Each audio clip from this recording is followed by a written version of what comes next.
Hi, everyone. Thank you for being here today and for joining me in on this parenting journey where we are all doing our best every day to improve ourselves, our connection with our children, and in essence, all of our lives and the world around us. So, thank you for being here.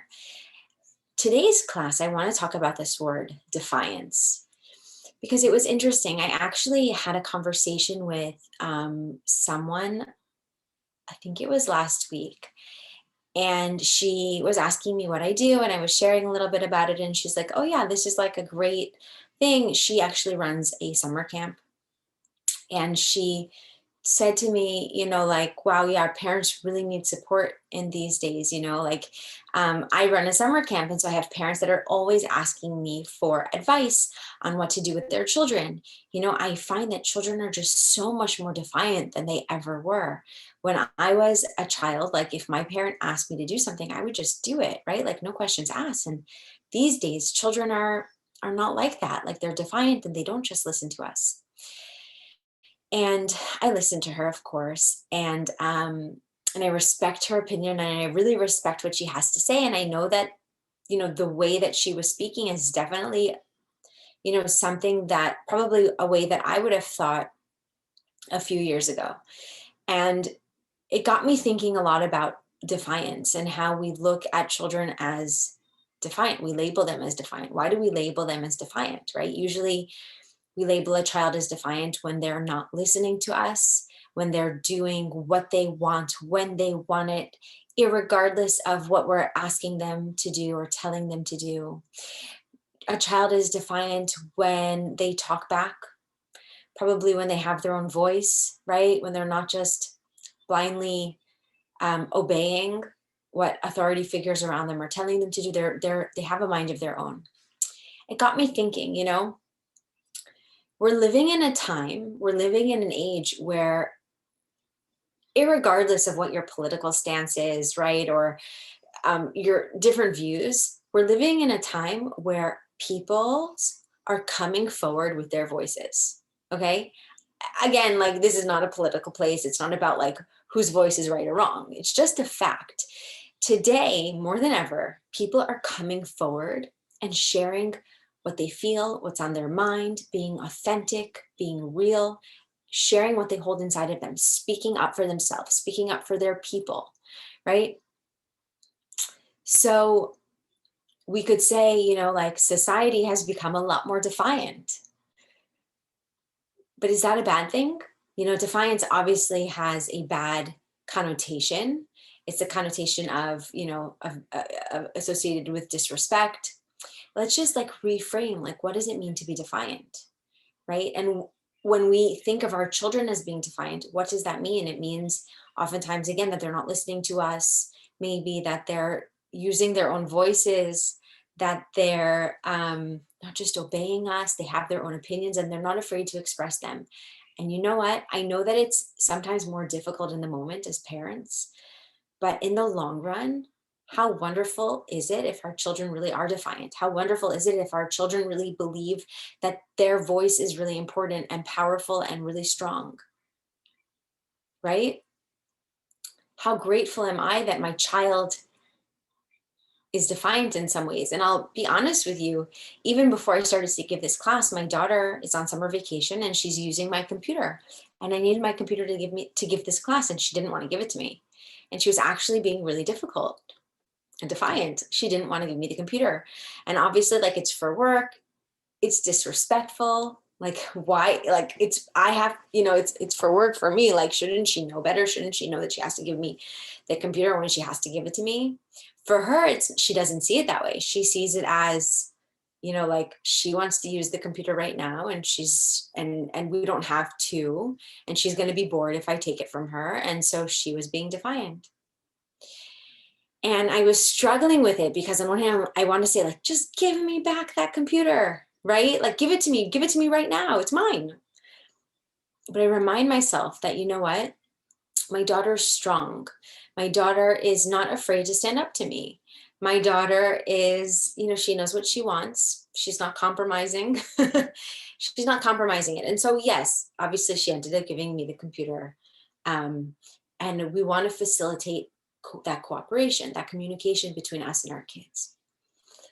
But this idea of children are so defiant now, and the connotation that that's bad, gets us into trouble. And here's why.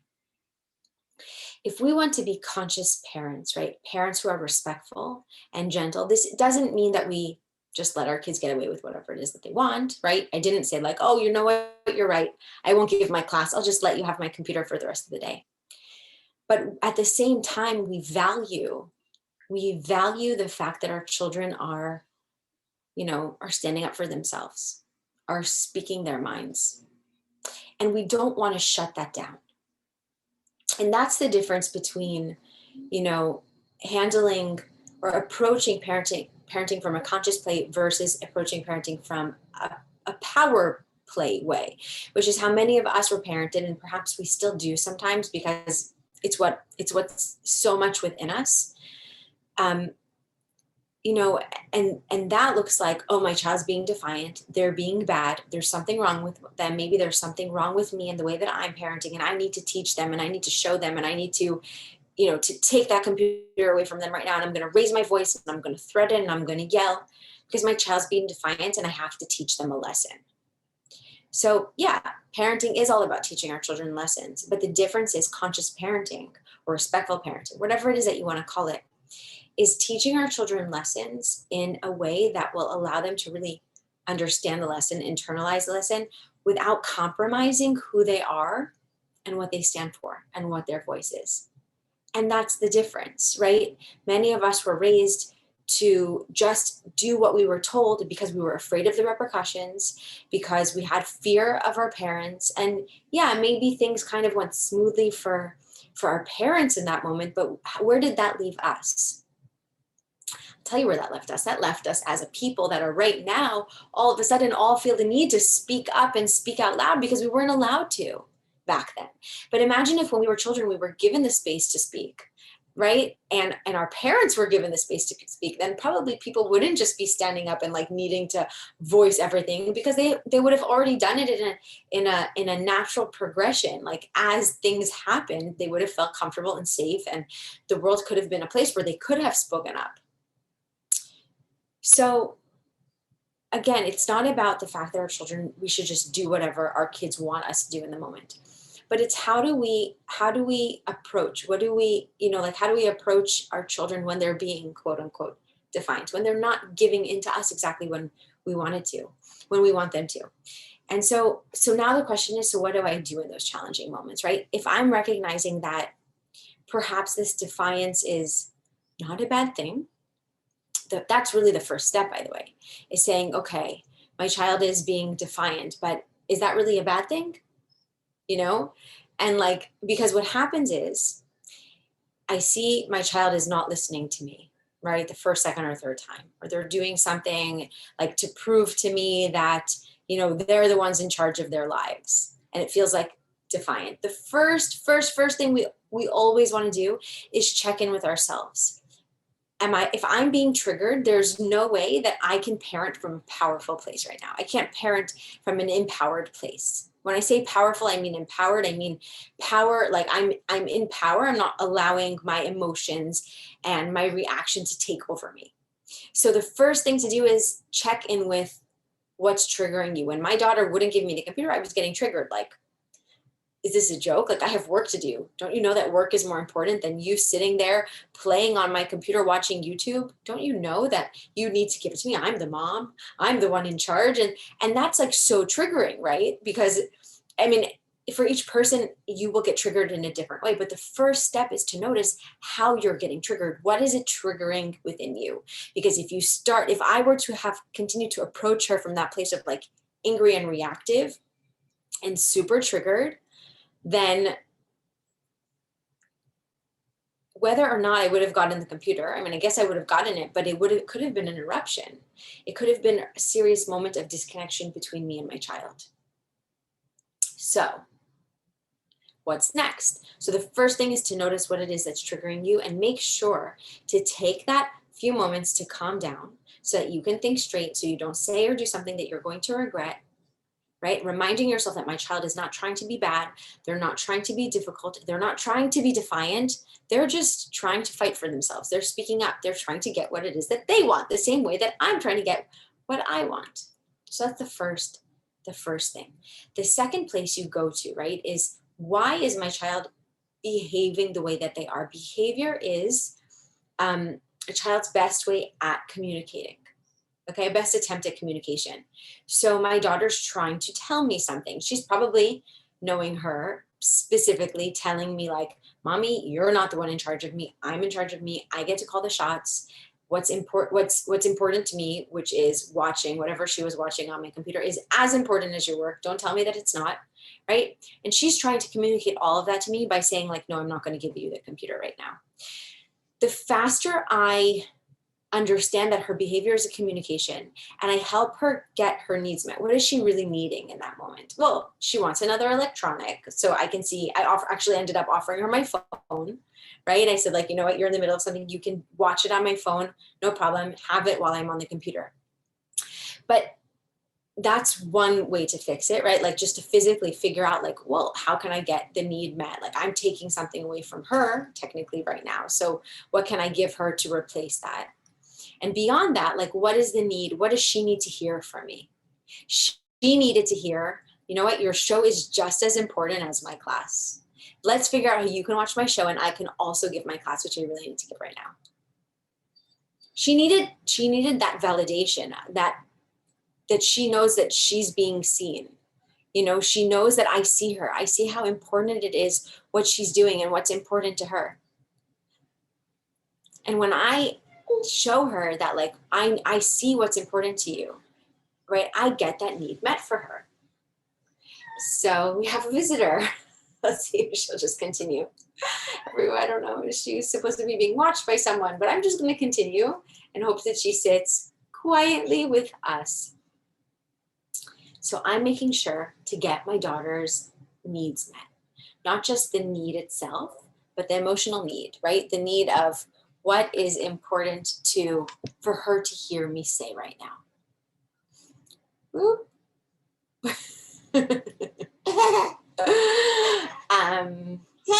Do you think you can sit quietly so mommy can finish the class? Sit on my lap quietly?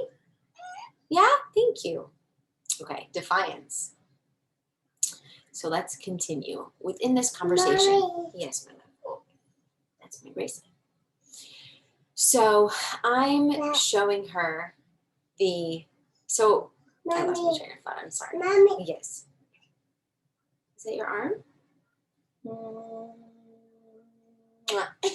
Okay. So her need is. Okay, sorry.